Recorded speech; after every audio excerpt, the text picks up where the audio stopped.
만약 내일 우리가 죽는다면 여러분 뭘 하시겠습니까? 오늘 어떤 사람은 가족들을 만날 수도 있고요, 또 오랫동안 보지 못한 친구를 만나는 사람도 있을 것이고, 어떤 사람은 정말 가보고 싶은 곳을 떠나는 사람도 있을 것입니다. 근데 사람마다 대답이 다 각각 다르겠지만 그 한 가지는 분명한 게 있어요. 다 진실된 걸 원한다는 거죠. 그리고 가장 소중한 것을 하고 싶어 한다는 것입니다. 오늘 본문은 예수님의 그 마지막 이야기를 담고 있습니다. 요한복음 13장 이렇게 시작합니다. 1절 말씀입니다. 6월절 전에 예수께서 자기가 세상을 떠나 아버지께로 돌아가실 때 이른 줄 아시고 세상에 있는 자기 사람들을 사랑하시되 끝까지 사랑하시느니라. 여기 보시게 되면 6월절 전이라는 표현이 있습니다. 요한복음에서 6월절은 예수님의 죽음과 밀접한 관계에 있는 단어입니다. 6월절 어린 양이 죽어 이스라엘 백성이 구원이 되고, 예수님은 바로 그 어린 양의 피로 말미암아 십자가에서 죽으시지 않습니까? 6월절 전이라는 것은 예수님의 죽음을 나타내고 예수님이 이제 곧 아버지께로 돌아가게 됐다, 세상을 떠나가게 되었다라는 의미가 6월절에 담겨져 있는 의미입니다. 내일이면 죽으실 예수님이에요. 그분은 단 하루밖에 남지 않았습니다. 어떤 분은 이 하루 전날 무엇을 했을까 고민했는데 다 최후의 만찬을 떠올려요. 왜냐하면 공간보고 마태 마가 누가는 세족식이 아니라 최후의 만찬을 그리고 있다 보니까 사람들은 최후의 만찬이라고 얘기하는데, 요한복음은 놀랍게도 세족식을 그리고 있다는 것입니다. 예수님은 죽음을 앞두고 있는 제자들을 마지막에 하루 전날 뭘 하냐면 사랑하셨어요. 어떻게? 끝까지. 아까 읽었던 것처럼 세상에 있는 자기 사람들을 사랑하실 때 끝까지 사랑하셨다라고 되어져 있습니다. 여기서 끝까지라는 말은 시간적인 의미에서 세상 끝날까지 시간의 끝을 의미하는 것이 아니라, 이 헬라어 원문을 보니까 목적을 완성하다, 온전히 이루다라는 뜻을 가지고 있어요. 다시 말해 예수님은 사랑을 끝까지 완전하게 남김없이 표현하고 돌아가셨다라는 것입니다. 그것은 더 이상 줄 것 없을 때까지, 사랑의 목적이 온전히 이루어질 때까지 사랑하셨다라는 말이 바로 끝까지라는 말이에요. 죽음 앞에선 예수님은 자신의 안위를 걱정하지 않으셨어요. 두려움에도 떨지 않았고요, 살 길을 찾지도 않으셨습니다. 오히려 제자들만 보고 있었습니다. 그들을 붙드셨어요. 그 마지막 순간에 그들의 마음은 온전히 예수님, 온전히 제자들 향해 있었다라는 것입니다. 그 제자들을 향해 있다 보니까 구체적인 하나의 행동을 합니다. 그 행동이 뭐냐면 4절과 5절에 나와져 있습니다. 저녁 잡수던 자리에서 일어나 겉옷을 벗고 수건을 가져다 허리에 두르시고 이에 대에 물을 떠서 제자들을 발을 씻기시고 그 두르신 수건으로 닦기를 시작하여, 이 장면을 한번 천천히 상상해 보십시오. 예수 그리스도가 누구입니까? 온 우주를 창조하신 분이고 5천 명을 먹이신 분이고 죽은 나사로를 살리신 분이고 무리를 걸으신 분이에요. 근데 지금 허리에 수건을 이렇게 두르시고 이렇게 허리는 꾸부정하게 앉으셔가지고 제자들의 발을 하나 일일이 닦고 있는 겁니다. 제자들은 이 광경을 목격했을 때 충격적이었을 거예요. 상상할 수 없는 모습이었거든요. 왜냐하면 1세기 이스라엘 문화에서 발을 씻기는 것은 가장 낮은 계급에 있는 종들이 하는 일인데, 특히 유대인의 종들은 심지어 발을 닦지 않았다고 합니다. 이방인의 종들이 주로 발을 닦았다고 얘기합니다. 그런데 예수님이 선생이시고 주가 되신 그분이 지금 무릎을 꿇고 뭐하고 있는 거예요? 제자들의 발을 닦고 있는 것입니다. 누군가의 발을 닦아본 적 있으십니까? 돈을 받고 하는 일은 있을 수 있겠지만 자발적으로 진심을 다해 누군가의 발을 씻기는 경우는 거의 없을 것입니다. 저도 어릴 때 우리 애 목욕시키는 거 외에는 지금까지 누구의 발을 씻겨본 적은 없는 것 같은데요. 혹시나 또 병드신 부모님이 있으면 뭐 돌보는 자녀가 있다면 닦을 수 있을 것이고, 사랑하는 배우자를 또 닦아줄 수 있을 것입니다. 왜 그렇게 닦을까요? 이유는 딱 하나, 사랑하기 때문이라는 것이죠. 예수님도 마찬가지예요. 사랑하기 때문에 무릎을 꿇었습니다. 사랑하기 때문에 허리를 굽히셨어요. 그 사랑이 세족식으로 가능하게 만들었다는 것입니다. 그런데 이 행동에는 단순히 섬김 이상의 신학적 의미가 담겨져 있습니다. 예수님의 이 세족식을 통하여 자신이 이 땅에 오신 목적과 자신의 사역이 무엇인지 선명하게 보여주고 있다는 것입니다. 여러분, 세족식이 무엇이에요? 손과 발이 만나는 장면이잖아요. 그렇잖아요. 다시 말하면 사람과 사람 사이에 어루만짐이 이루어지는 자리라는 거예요. 다시 말하면 사람과 사람 사이에 터치가 이루어지는 장면이 바로 세족식이라는 것입니다. 어루만지면 사람 서로에게 사랑을 표현하는 행위로서 대화를 시도하는 뿐만 아니라 마음의 상처도 어루만져주는 자리가 바로 만짐의 자리고 세족식의 자리라는 것입니다.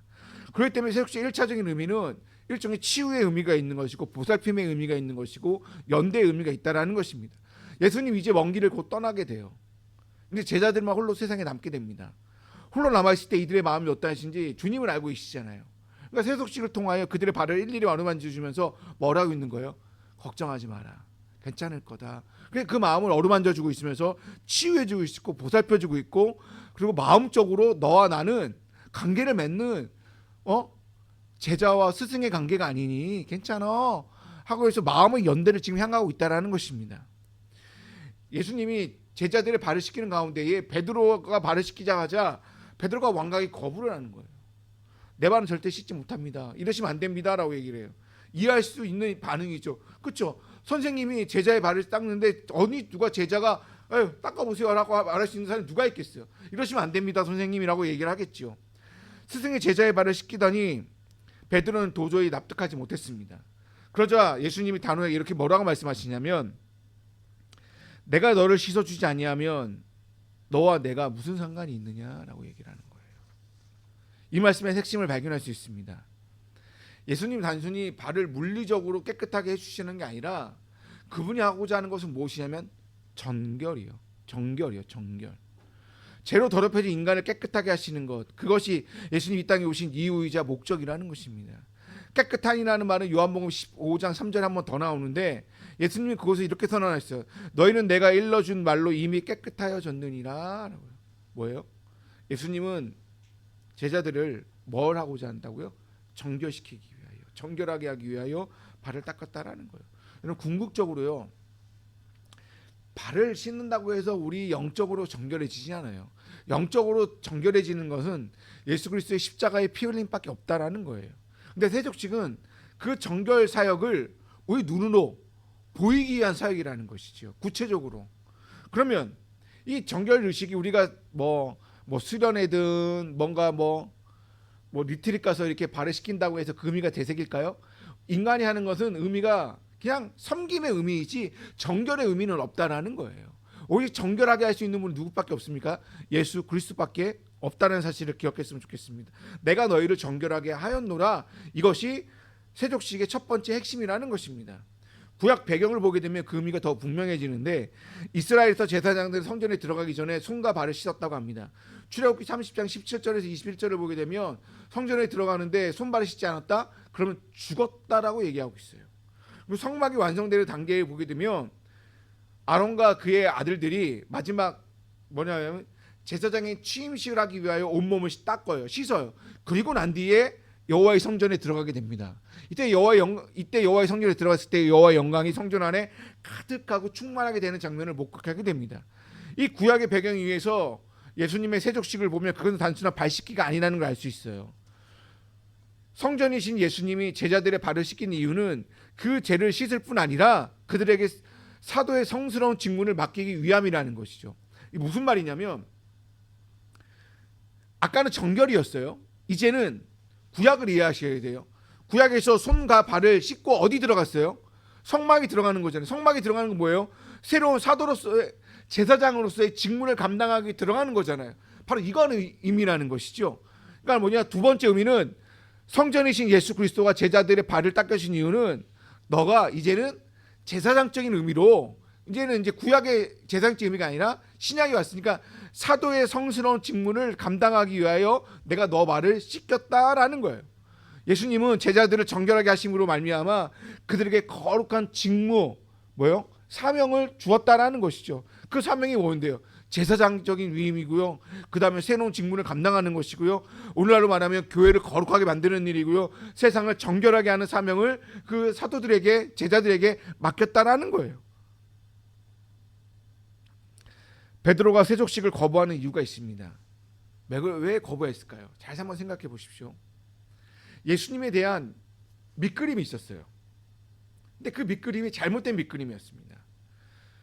일찍이 베드로는 빌립보 가이사랴 지역에서 베드로는 예수님을 향해 뭐라고 고백했냐면, 여러분 다 아실 거예요. 주는 그리스도시요 살아계신 하나님의 아들이십니다 라는 아름다운 고백, 멋진 고백을 하였어요.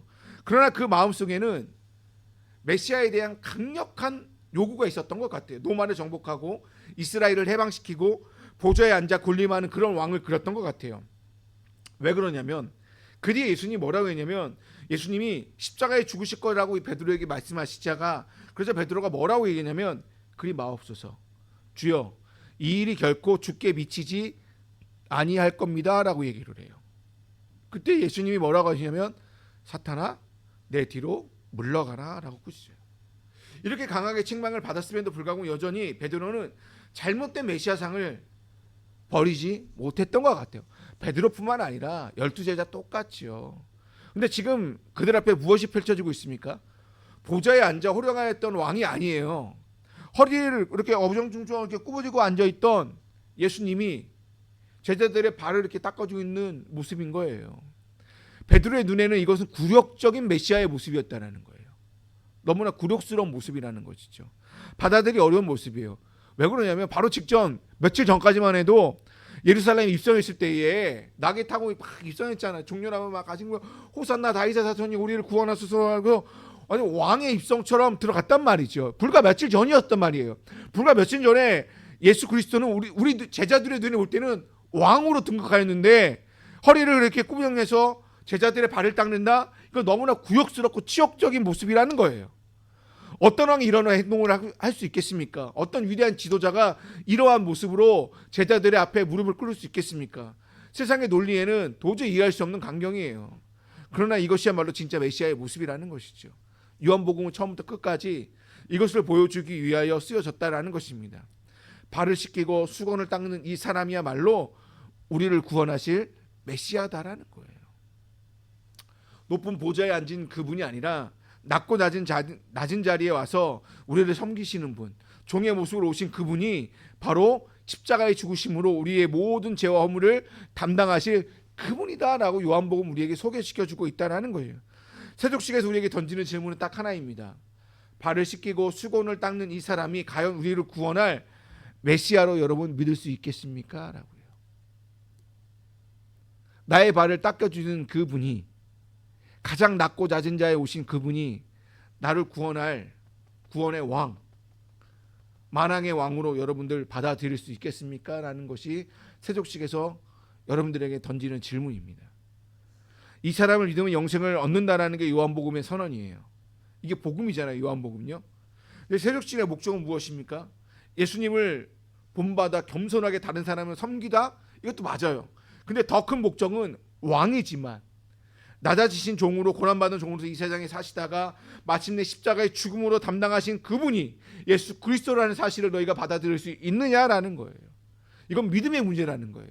세독식은 섬김 그 전에 섬기냐 마냐는 그 2차적인 문제고, 1차적인 문제는 그 낮고 낮은 그분이, 내 발을 닦여준 그분이 예수 그리스도이심을 너희가 믿을 수 있느냐, 믿음의 문제로 받아들여야 된다는 것입니다. 예수님은 제자들의 발을 다 씻기신 후에 겉옷을 다시 입으시고 자리에 앉으셨습니다. 고리 14절에 이렇게 말씀하셨어요. 내가 주와 또는 선생이 되어 너희 발을 씻었으니 너희도 서로 발을 씻어 주는 것이 옳으니라. 이제 두 번째 이게 나오는 거예요. 뭐가 나오냐? 우리가 알고 있는 감동적인 연출을 이제 한 게 아니잖아요. 이제 궁극적으로 제자들에게 말하고 싶은 게 뭐예요? 내가 너희를 섬긴 것처럼 너희도 세상에 나가 사람들을 이렇게 섬겨라 라는 거예요. 너희도 서로 발을 씻어 주라는 거예요. 마태복음, 마가복음, 누가복음에서는 뭐라고 말하냐면 인자가 온 것을 섬기를 받으려 함이 아니라 대속제물로 섬기려 하러 왔다라는 말로 대신하고 있다라는 거예요. 근데 요한복음은 이 말을 너무 어려우니까 직접 행동으로 보여주는 거예요. 뭘로? 발을 씻겨줌으로. 내가 네 발을 씻겨줬잖아. 그러니까 너도 이제 나가서 가족들의 발을 씻겨주고 교인들의 발을 씻겨주고 세상 사람들의 발을 씻겨주어라 라고 말하고 있다는 거예요.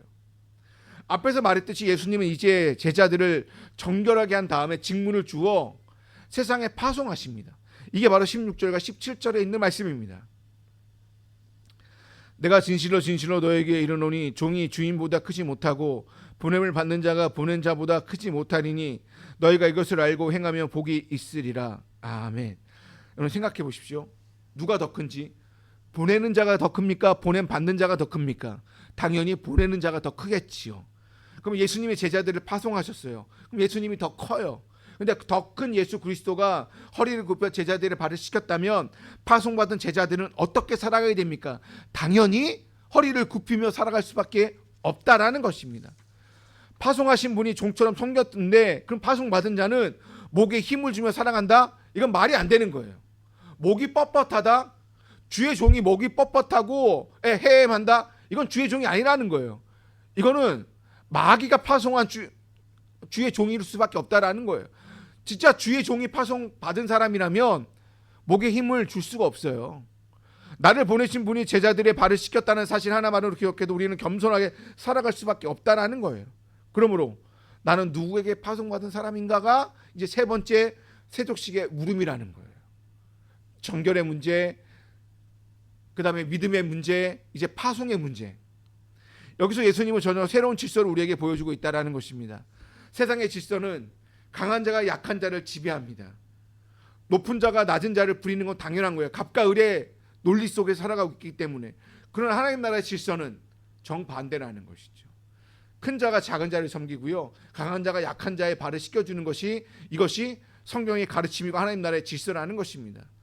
갑을 관계에 지배하는 자본주의에 정반대되고 근본적으로 그 체계를 허무는 것이 바로 예수 그리스도의 세족식이고 예수 그리스도의 하나님 나라의 모습인 줄로 믿습니다. 여러분, 세족식, 서로의 발을 닦아주는 삶은 바로 십자가를 지는 삶이라고 말할 수 있습니다. 오늘날 적지 않은 그리스도인들이 십자가의 보혈과 은혜는 엄청나게 좋아하는 반면에 십자가에 지는 삶을 부담스러워하고 있고 극도로 꺼려한다고 합니다.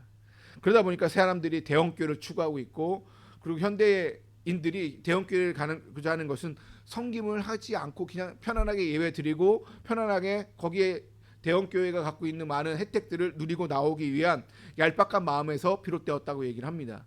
이런 사태를 꼭 집어서 캘리포니아 대학교 철학과 교수인 달라스 을라드는 뭐라고 얘기냐면 뱀파이어 크리스찬이라고 얘기를 합니다. 이런 사람들을 뱀파이어 크리스찬.